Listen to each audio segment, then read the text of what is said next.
அண்மை செய்தியை பார்க்கிறோம்.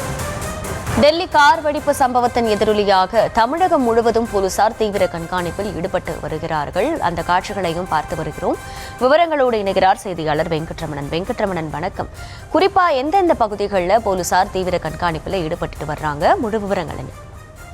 டெல்லி கார் வெடிப்பு சம்பவம் நாட்டையே ஒளியெடுத்து இருக்கக்கூடிய நிலையில நாடு முழுவதும் உச்சக்கட்ட பாதுகாப்பு என்பது உஷார் நிலையில் வைக்கப்பட்டிருக்கிறது. நாடு முழுவதும் பாதுகாப்பு அதிகரிக்கப்பட்டிருந்தாலும் தமிழகத்தை பொறுத்த வரைக்கும் மக்கள் அதிகம் கூடும் இடங்களான ரயில் நிலையங்கள், பேருந்து நிலையங்கள் உள்ளிட்ட இடங்களில் காவல்துறையினர் தீவிர மோப்பனாய் உதவியோடு தீவிர பாதுகாப்பு பணியில் ஈடுபட்டுக் கொண்டிருக்கிறார்கள். குறிப்பாக ரயில் நிலையங்களில் நீண்ட நாட்களாக நிறுத்தி வைக்கப்பட்டிருக்கக்கூடிய வாகனங்களிலுமே தீவிர சோதனை என்பது மேற்கொள்ளப்பட்டு வருகிறது. நேற்று மாலை டெல்லியில இந்த சம்பவம் நடைபெற்றதற்கு பிறகாகவே சென்னையில பல இடங்கள்ல, குறிப்பா சென்னை எழும்பூர், சென்ட்ரல் உள்ளிட்ட ரயில் நிலையங்களிலுமே பாதுகாப்பு என்பது அதிகரிக்கப்பட்டு சோதனைகள் மேற்கொள்ளப்பட்டது. அந்த ரயில் நிலையங்களுக்கு வரக்கூடிய பயணிகளுடைய உடைமைகள் என்பது சோதிக்கப்பட்டது. அதற்கு பிறகாக, அதாவது ரயில் நிலையங்கள், பேருந்து நிலையங்கள்ல நீண்ட நாட்களாக நிறுத்தி வைக்கப்பட்டிருக்கக்கூடிய வாகனங்களிலுமே பாதுகாப்பு என்பது சோதிக்கப்பட்டது. இந்த நிலையில தான் தற்பொழுது தமிழகம் முழுவதும் இருக்கக்கூடிய ரயில் நிலையங்கள், பேருந்து நிலையங்கள், பொதுமக்கள் அதிகம் கூடும் இடங்கள்ல தற்பொழுது பாதுகாப்பு என்பது பலப்படுத்தப்பட்டிருக்கிறது.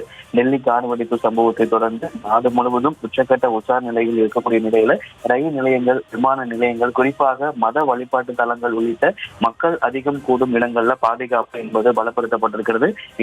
நேற்றைய தினமே நெல்லை, கோவை, சென்னை உள்ளிட்ட பல்வேறு மாவட்டங்கள் இருக்கக்கூடிய ரயில் நிலையங்கள்ல கண்காணிப்பு என்பது பலப்படுத்த சோதனை என்பது அதிகரிக்கப்பட்ட நிலையில இன்றைய தினமும் இரண்டாவது நாளாக ரயில் நிலையங்களுக்கு வரக்கூடிய அந்த பயணிகளுடைய உடைமைகள் சோதிக்கப்பட்டதற்கு பிறகாக அவர்கள் உள்ளே அனுமதிக்கிறார்கள். பேருந்து நிலையங்கள், மத வழிபாட்டு தலங்களிலுமே பாதுகாப்பு என்பது அதிகரிக்கப்பட்டிருக்கிறது. இந்தியாவை பொறுத்த வரைக்கும் டெல்லியில தற்பொழுது உச்சநீதிமன்ற பாதுகாப்பில் இருக்கக்கூடிய நிலையில மும்பை, எல்லை ஒட்டி இருக்கக்கூடிய மாநிலங்கள், அதே போல இரண்டாம் கட்ட தேர்தல் நடைபெறக்கூடிய பீகார் மாநிலங்களில் பாதுகாப்பு என்பது பலப்படுத்த இருக்கக்கூடிய நிலையில தமிழகத்திலும் அனைத்து மாவட்டங்களில் இருக்கக்கூடிய ரயில் நிலையங்கள், பேருந்து நிலையங்கள், மத வழிபாட்டு தலங்களிலுமே பாதுகாப்பு என்பது பலப்படுத்தப்பட்டிருக்கிறது.